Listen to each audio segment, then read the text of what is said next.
રાજકોટ સ્વામિનારાયણ ભગવાનના 245મા પ્રાગટ્ય દિવસની ઉજવણી કરવામાં આવી હતી। જય સ્વામિનારાયણના નાદ સાથે રાજકોટના રાજમાર્ગો ઉપર બાઇક રેલી નીકળી હતી। રેસકોર્સ મેદાનથી શરૂ કરીને બેપ્સ મંદિર સુધી રેલી યોજવામાં આવી હતી।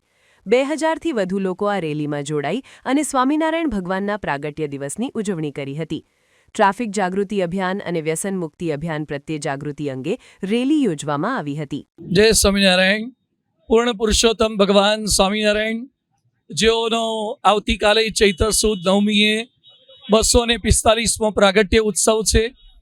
સમગ્ર ગુજરાત દેશ અને વિદેશમાં લાખો કરોડો ભક્તો સ્વામિનારાયણ ભગવાનનો જન્મોત્સવ ખૂબ જ ભવ્યતા અને દિવ્યતાથી ઉજવી રહ્યા છે। બીએપીએ સ્વામિનારાયણ સંસ્થાના પ્રત્યેક મંદિરો, હજારો સંતો, લાખો હરિભક્તો દ્વારા પણ આ ઉત્સવની ઉજવણી અન્નકૂટ ઉત્સવ દ્વારા, ટ્રાફિક જાગૃતિ અભિયાન દ્વારા, વ્યસન મુક્તિ અભિયાન દ્વારા, પ્રકૃતિ સંવર્ધન અભિયાન દ્વારા થઈ રહી છે।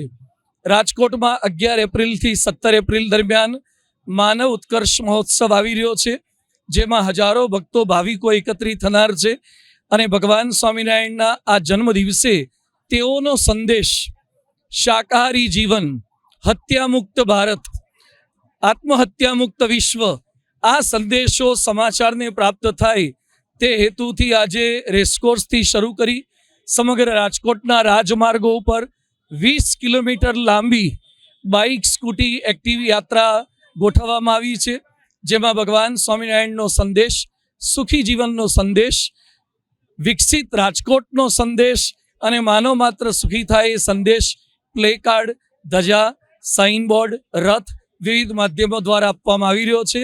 આવતીકાલે વહેલી સવારથી મોડી રાત સુધી ભગવાન સ્વામિનારાયણના જન્મોત્સવની ઉજવણી કાલાવાડ રોડ ખાતે બીએપીએ સ્વામિનારાયણ મંદિર ખાતે પરમ પૂજ્ય મહંત સ્વામી મહારાજના આશીર્વાદથી કરવામાં આવનાર છે।